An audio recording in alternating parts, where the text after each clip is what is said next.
Welcome to Chronosphere Fiction. This is your pilot, Daniel French. On this episode, we bring you something geared a little more towards our younger passengers.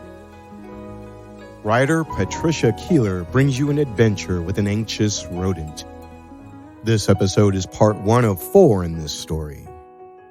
So sit back and enjoy part 1 of Harry the Hamster Goes to Venice. On a leafy street in a windy town, there lived a very lucky man named Mark, with his very lucky wife named Lucy. In fact, Mark and Lucy were so lucky that they lived in a huge house with great high ceilings and big wide rooms. Too many rooms to even count on both hands. One of these rooms was Mark and Lucy's bedroom, and in it Mark kept a cage that was the home of his 2 pet hamsters, Harry and Pip. Both hamsters had beady black oil drop eyes, golden fleecy fur like honey-flavored candy floss, thought Mark, and were so alike in appearance that Lucy could hardly tell them apart. And yet, the 2 of them were so unlike in character that it was difficult to understand how they were ever friends at all. "How unfair," said Harry one day, peering through the bars of his cage at the big wide room around him. "How unfair that Mark and Lucy should have this whole lovely house to roam in, and we have only this cage." "Oh, but what a very handsome cage it is," said Pip, who was laid on his back in a pillowy mound of sawdust. "And Mark and Lucy are very kind. We have water to drink and food to eat. What more could you possibly want, Harry?" "But it's all so boring. I want adventure.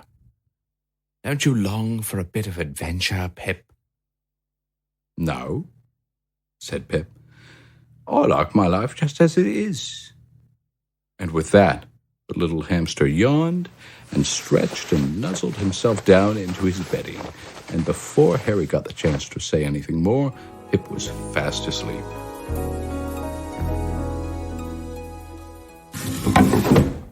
The next morning, when Pip and Harry awoke, there was an open suitcase on Mark and Lucy's bed, and the 2 of them were rushing around in their dressing gowns, trying to fill it. "Have you got the passports?" cried Lucy, digging through a chest of drawers. "Got 'em," cried Mark, from inside the wardrobe. "Have you got the sun cream?" Oh, Mark and Lucy were really a lucky pair. If it wasn't enough to have this whole great house in which to fuss and frolic, they were now off on a trip to a completely different part of the world. A 2-week holiday in Venice. "Ah, Venice," said Harry to Pip, leaning through the bars of their cage to gaze at the open suitcases. "Where they have canals instead of roads, and boats instead of cars. Think of the adventures we could have. Don't you just wish that we were going too?" "Why would I want to go to a place like that? A bit of dry sawdust to snuggle into is all a hamster needs. And a hamster wheel is quite enough adventure for me." "Well, it's not for me," said Harry, who couldn't stand the piercing squeak the hamster wheel made when either he or Pip were in it. "I tell you, Pip, we should sneak into Mark and Lucy's suitcase and have a 2-week holiday in Venice ourselves." "A holiday in Venice? Have you gone completely mad, Harry?" "Oh, no. You won't find me doing anything like that. Besides, we can't even get out of our cage." "Oh, yes, we can. I've got a plan."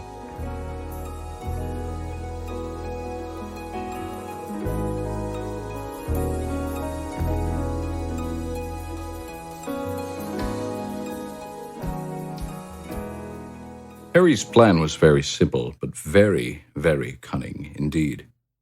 Now, every time Mark went away from his great house to go on a holiday, which was 3 times a year, the lucky man, he always took his 2 hamsters out of their cage to kiss them one final goodbye before he left.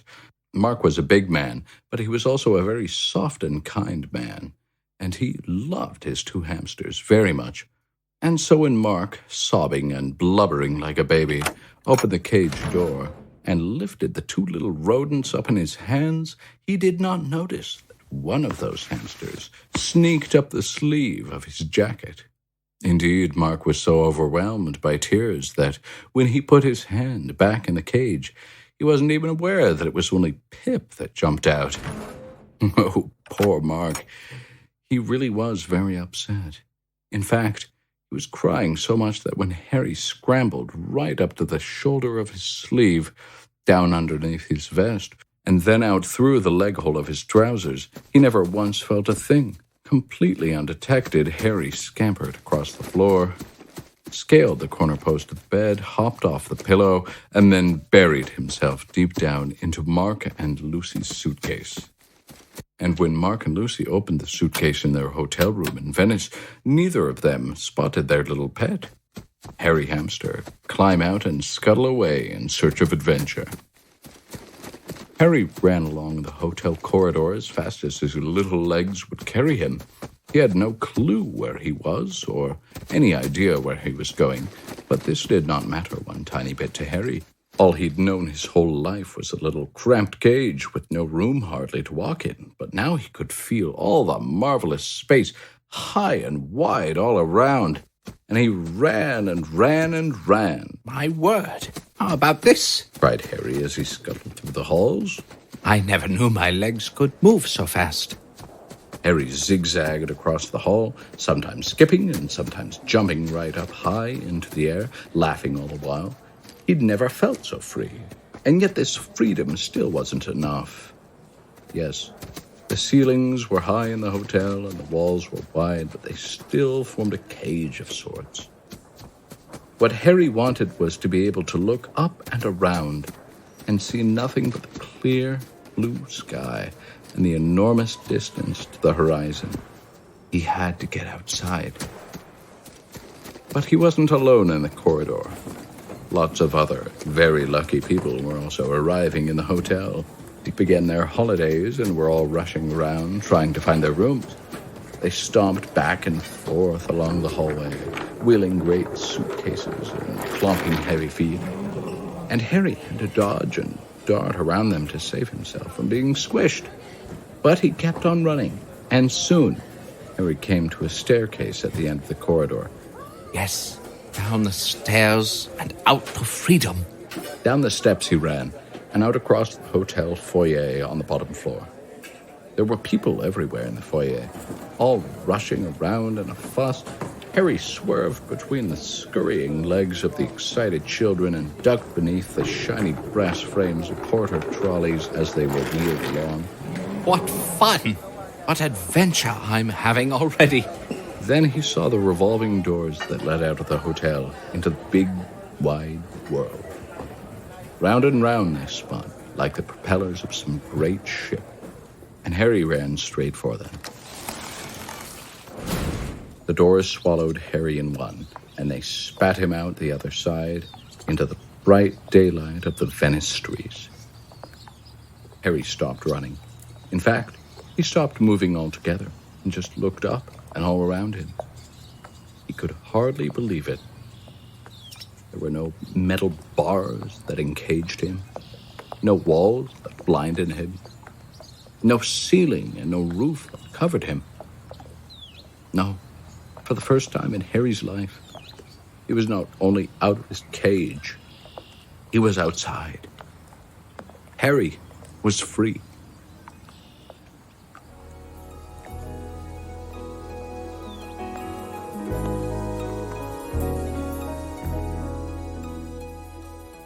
He looked again at his surroundings, carefully this time, taking everything in.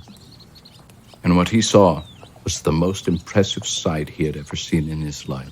Huge, tall buildings, taller even than Mark and Lucy's lovely house back home, stretched high up towards a turquoise blue sky. Harry stood on his hind legs and arched his neck to look up as high as he could, and yet, even as he stepped backwards, he could still not see the tops of them. Then he looked to his left, down the canal, and then he looked right up, and he realized neither could he see the building's ends. They were all so long and all joined together, and there was no telling where they began or where they ended. Oh, Pip, said Harry, thinking of his friends stuck in their cage back home. you don't know what you're missing. But below Harry, there was an even more astounding sight. Everything that Harry had heard was true. Instead of concrete roads and noisy rushing cars, there was a smooth and sleek canal that carried many beautiful wooden boats upon its surface. The boats were gondolas. They were painted black and were long and narrow like old-fashioned canoes, and they swanned elegantly along the canal without a sound. Each gondola was piloted by a gondolier with a single oar. All the gondoliers wore stripy blue shirts, black trousers, straw hats, and red neckerchiefs. Harry stared at the men in their vessels in absolute awe. Wow, I think I found my adventure. I'm going to become a gondolier. But at that moment, there came an almighty screech over his shoulder, and Harry swung his head round to see a little gray mouse come bursting out of one of the buildings and make her way, sprinting towards Harry. Help! Help! Somebody help me! The little mouse screamed. What's wrong? Coming out of the same building and tearing hot on the little gray mouse's heels were 3 enormous cats. Oh, my goodness! Help me! Help me! Come with me. Harry shouted, and grabbed the little mouse by her paw. Harry had no idea where he was leading the mouse, but he gripped hold tight and ran faster than he'd ever run in his life. Hand in hand, they tore along the edge of the canal, whirring past the men in their gondolas, the cats gaining on them every second. We can't outrun them! I know. We're going to have to jump. Jump? But I can't swim! Just trust me, said Harry, tightening his grip on the little mouse's paw, and before she could protest any further, Harry jumped. The 2 rodents hurtled through the air with the gray mouse's tail flailing behind them. Terrified of the water, the mouse scrunched her eyes tight shut and prepared herself for the splash. But the splash never came. Somehow, with a bump and a skid, they had managed to land on dry ground. It's okay. You can open your eyes now, said Harry, who still kept hold of the little mouse's paw. We jumped onto a passing gondola. The cats have gone. We escaped.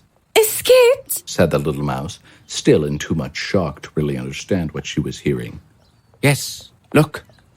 To her amazement, she did indeed find herself sitting next to a mysterious hamster on the seat of one of the long and swan-like gondolas. For a moment, she appeared very impressed, and she rubbed her little eyes in disbelief. But as she looked around, her eyes then fell on the gondolier, towering enormously over them, and she gave a little shriek and jumped down into the hole of the boat and hid beneath the seat. But the man, who was concentrating on steering his way down the canal, hadn't noticed the 2 little stowaways that had leapt aboard his boat. It's okay. You can come out now. We're safe. But where did the cats go? They didn't go anywhere. They're still prowling along the edge of the canal. Cats are far too scared of water to risk jumping onto a gondola. Why don't you stand up and take a look for yourself? The little mouse stood and peered over the gondola's bow. Sure enough, the cats were still perched on the edge of the canal and were shaking in anger at these 2 little rodents who had managed to escape them. And when they saw the little mouse's eyes appear, they all hissed and scratched the air at her, and she shrank back down out of sight. Don't worry.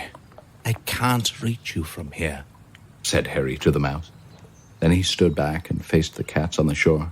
Cowards! Why don't you pick on things your own size? The cats only hissed once more in reply, and then, puffing out their chests and turning away with a flick of their tails, they slunk back down along the edge of the canal. Harry now tried once more to comfort the trembling mouse. My name's Harry the Hamster. What's yours? Topaz. Very pleased to meet you, Topaz. Who are those cats? They are very vicious. Their leader's name is Tomasina. She's the tortoiseshell, and her two friends with the white fur are called Bianca and Polo. They chase us mice all over Venice, and when they catch us, they... Her voice trailed off. Thank you so much for saving me, Harry. It really was very brave of you. Harry blushed a faint beetroot color at Topaz's words.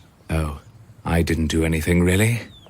For a moment, neither of them said anything and just enjoyed a strange, floaty feeling that stirred in their bellies, which, for the moment, they both put down to being on a boat. Eventually, Topaz broke the silence. So, where are you from, Harry?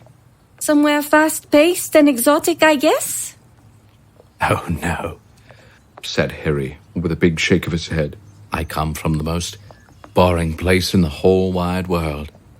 But I have come to Venice in search of adventure. How exciting! What sort of adventure? Well, I've decided to become a gondolier.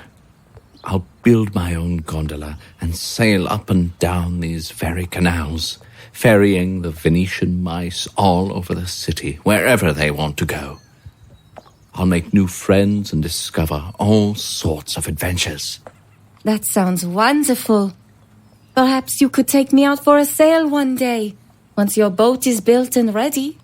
Well, since you're the first friend I've made in Venice, I think it only fair that you should come out with me on my gondola's maiden voyage. It would be my pleasure. Just then, the big gondola they were presently aboard came to a stop, and the gondolier climbed ashore and tied the boat up to its mooring beside two bright red speedboats. Gosh, this is right outside the Mouse Palace where I live, said Topaz, standing to get out of the boat. They were moored up next to what Harry thought must have been the highest building in all of Venice. It looked like it was once a beautiful and opulent palace, but now it was rather rugged and weather-beaten. Dry bits of cream-colored paint, all jagged round the edges, were flaking in large chunks off the walls. All the windows were either cracked and smashed or just missing entirely. Nevertheless, it was still a very mighty and impressive structure.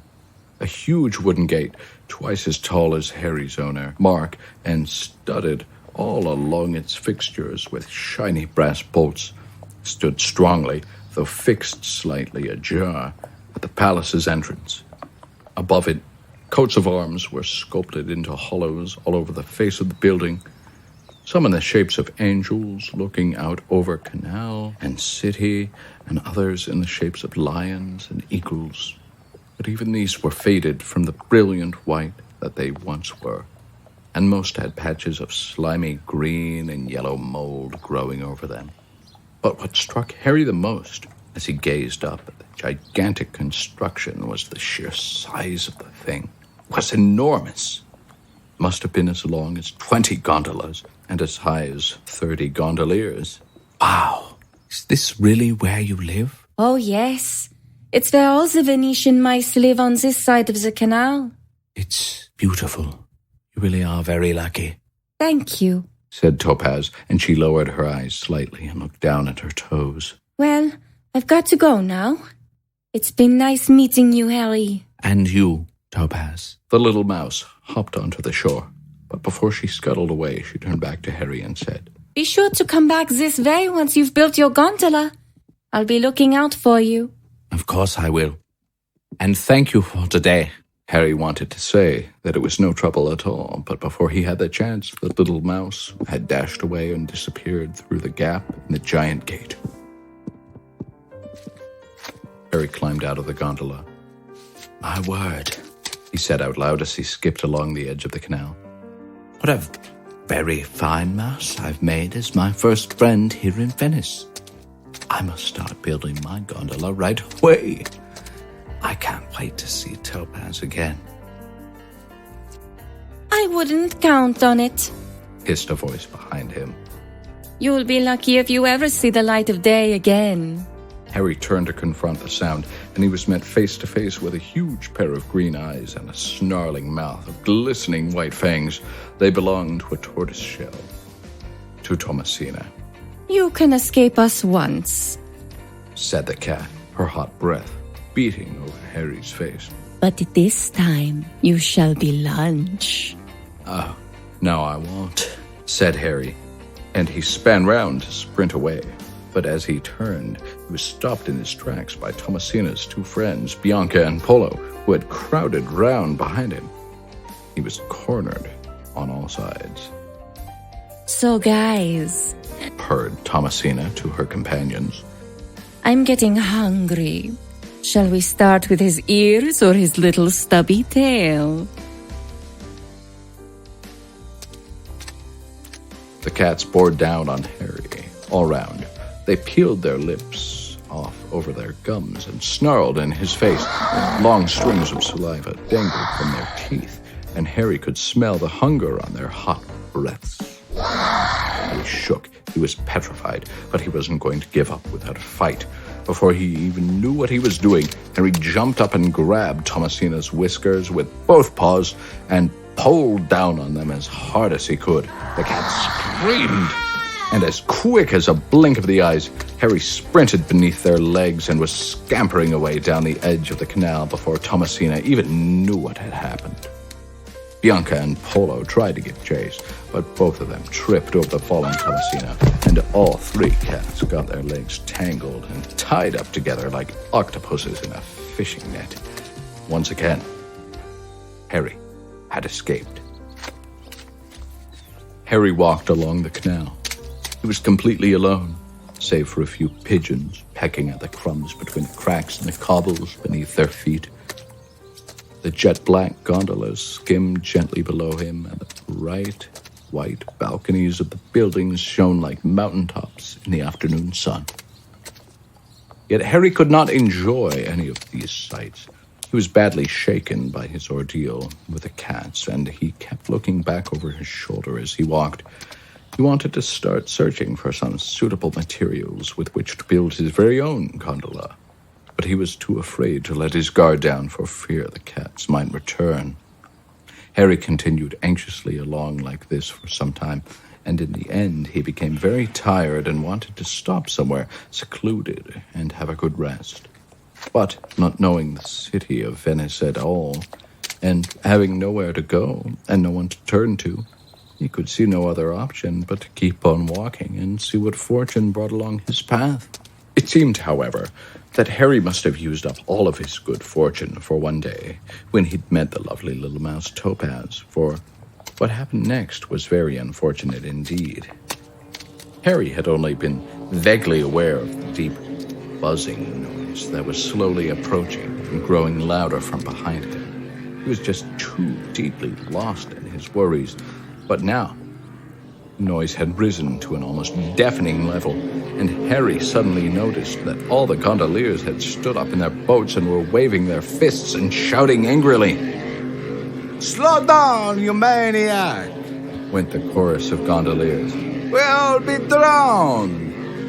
Buzzing was so loud now that the windows in all the buildings along the canal were shaking in their frames, and Harry could even feel the bones in his skeleton starting to tremble. The racket, of course, was being caused by one of those bright red speedboats that Harry had seen moored up outside the Mouse Palace where Topaz lived. Only now it was no longer tied up and silent, but hurtling down the canal towards Harry at terrific speed. The scramble of the gondoliers was nothing short of chaotic. They gaped, they shrieked, they floundered, they panicked. They began rushing frantically to get their boats out of the way of this great approaching monster, but now the speedboat was almost upon them, and the men all began to abandon their gondolas. Some were close enough to jump up onto the shore, but most had no choice but to throw themselves straight into the water. The speedboat came mercilessly crashing into the empty gondolas, sending oars and shards and splinters and planks flying in every direction, and went whooshing past Harry in a terrific blur of red. For a moment, Harry thought that he was very lucky, for not a single piece of shrapnel from the exploding gondolas came anywhere near him. But no sooner had he thought this than he looked back in the direction the speedboat had come from and saw the most frightening thing he had ever seen in his life. A huge wave was rising high up from the canal in the speedboat's wake, and Harry knew that at any second it would come crashing down upon him. The gondoliers scattered, the pigeons flew off in a flap, but Harry could do nothing but stare aghast at the giant wave that was peeling along the shore towards him. Harry gaped at the wave. It was frozen on the spot, and something within him began to scream out. "Run," it told him. "Run, now, as fast as you can." If Harry hadn't listened to that voice, then there is no doubt he would have been drowned. But Harry did listen. He swiveled away from the wave and ran faster than he thought his legs were capable of running. Over the cobbles, faster and faster he ran, but the great wave gained on his little heels with every step. And then just as Harry began to feel the wet drops of spray flicking at the fur on his back, his eyes landed on the grate of a drain cover, and he immediately dived through it. Clasping his front paws as tightly as he could to the grate, Harry dangled down beneath it as the great wave rolled over him. The drain flooded, and Harry had to hold his breath as he became completely submerged in water. But he didn't let go. And soon the water drained away, and Harry pulled himself back up onto the surface to see the wave had passed and the danger was over. Soggy and shivering, Harry brushed himself down and shook the water out of his ears. He couldn't believe he was still alive. And indeed, he pinched himself to make sure. Sure enough, he was alive and well, but it soon dawned on him that he was still in the same predicament that he was in before, with nowhere to go, no one to turn to. Only now, he was also cold and feeling absolutely beaten by his ordeal. And where am I going to sleep tonight? He wondered out loud to the open air. But what Harry didn't realize when he asked this question was that another little mouse was following him, and that this mouse was listening.